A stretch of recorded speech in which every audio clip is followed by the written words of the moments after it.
what we're going to talk about, I want to talk a little bit just about our mission, and then we're going to talk through Charlotte Mason's 20 principles. Now, I'm going to do a quick overview of her 20 principles, focusing primarily on the things that really impact what we do on Community Day. So we'll get into that more as we go.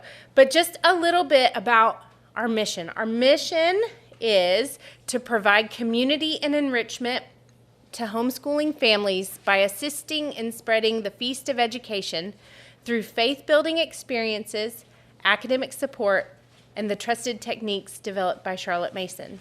So I just want to unpack that acronym a little bit. So what do I mean by faith-building experiences?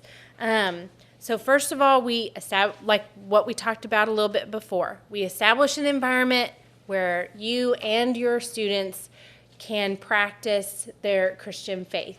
They're given the opportunity to relate and practice obeying authority, practice being honest, practice participating well, lots of opportunities to engage in spiritual discipline just by participating in community.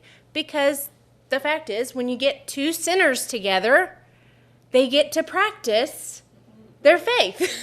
Because there's going to be conflict, there's going to be disagreement, and we want to help coach our kids in doing that well. In a community where there are going to be people with different perspectives, different ideas about life, different varieties of faith. So that is a big part of what I mean by faith-building experiences.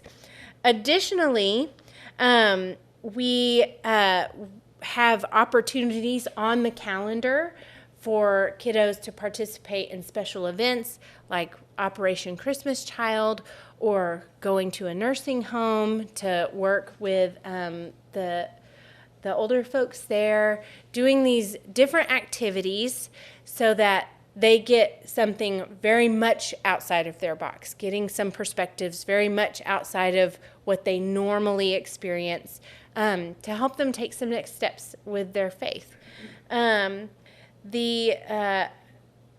Additionally, with that, I just want to make sure I cover some of the things that we talk about on our handbook. So if you've read the handbook, some of this will sound familiar.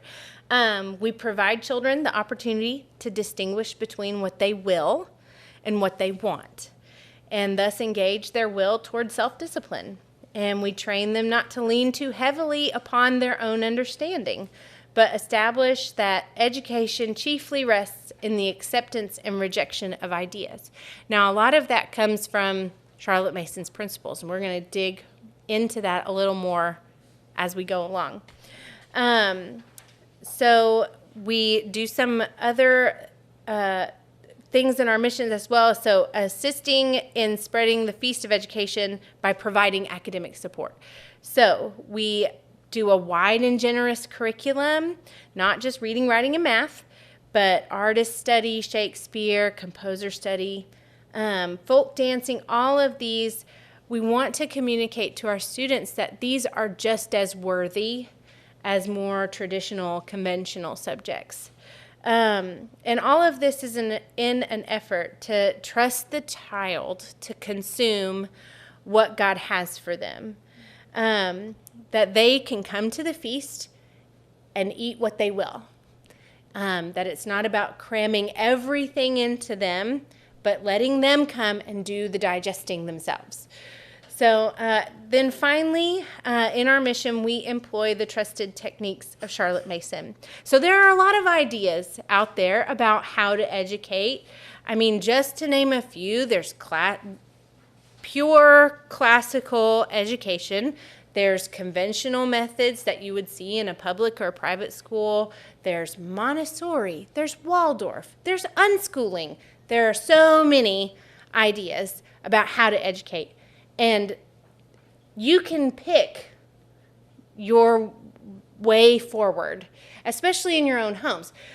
The main thing that we focus on Community on Community Day is employing the techniques of Charlotte Mason. So that just helps us know how we're coming at things.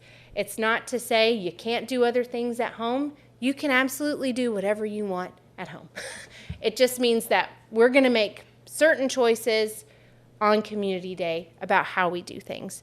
And so we're following her principles.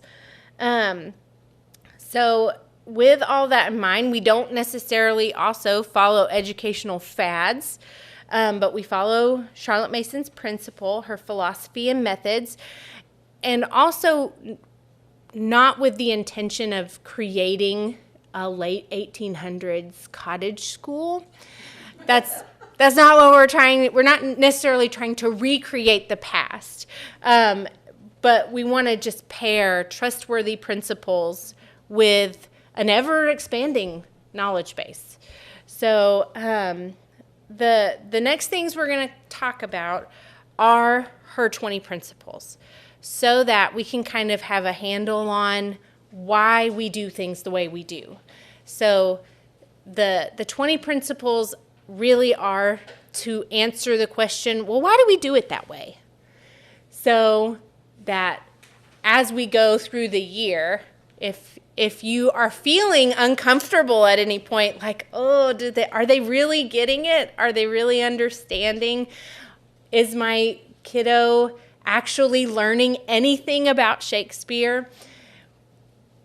That's okay to feel that way. It's okay to feel a little uncomfortable because there's a lot of trusting the method that we're using to allow the students to step into their own self-education. So that's what we're going to talk about next.